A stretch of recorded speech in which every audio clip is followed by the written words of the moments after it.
সুপ্রিয় দর্শক, বর্তমান সময়ের একজন আলোচিত কন্টেন্ট ক্রিয়েটর হলেন তৌহিদ আফ্রিদি। আজকের এই ভিডিওতে আমরা তৌহিদ আফ্রিদির গ্রেপ্তারের বিষয়ে অজানা কিছু তথ্য জানব, তাই ভিডিওটি না টেনে শেষ পর্যন্ত দেখতে থাকুন।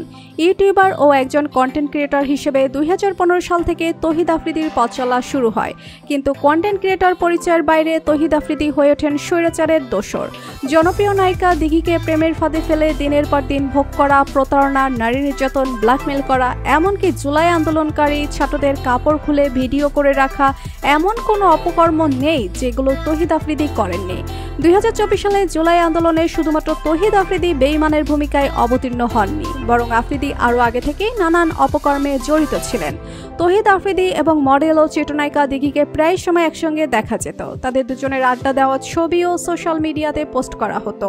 সোশ্যাল মিডিয়াতেও তাদের দুজনের অনেক ভিডিও রয়েছে। বেশ কিছু ছবিতে তাদের দুজনকে রোমান্টিক ভঙ্গিতে দেখা গিয়েছে। আর তখন সোশ্যাল মিডিয়াতে তৌহিদ আফ্রিদি আর দিঘির প্রেম ছিল ওপেন সিক্রেট।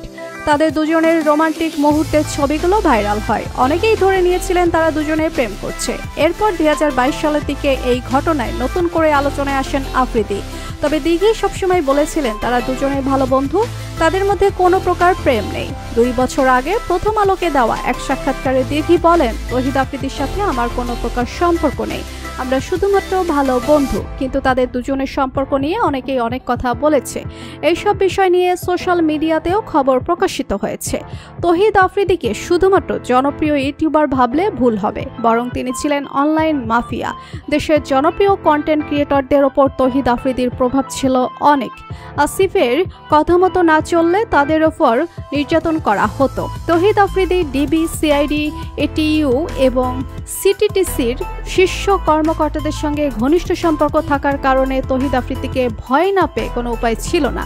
এখানেই থেমে থাকেননি কোটা সংস্কার আন্দোলনের সময় ছাত্রদের নগ্ন ভিডিও ধারণ করে রেখে দিতেন তৌহিদ আফ্রিদি। তো বন্ধুরা, বর্তমান সময়ের আলোচিত কন্টেন্ট ক্রিয়েটর তৌহিদ আফ্রিদির গ্রেপ্তারের বিষয়ে আপনার মতামত জানিয়ে দিন কমেন্ট করে। আর ভিডিওটি ভালো লেগে থাকলে একটা লাইক দিয়ে চ্যানেলটি সাবস্ক্রাইব করুন। ধন্যবাদ। করতেছো সেটা তো রং করে ফেলতেছো, তুমি এরকম ভিডিও বানাইও না।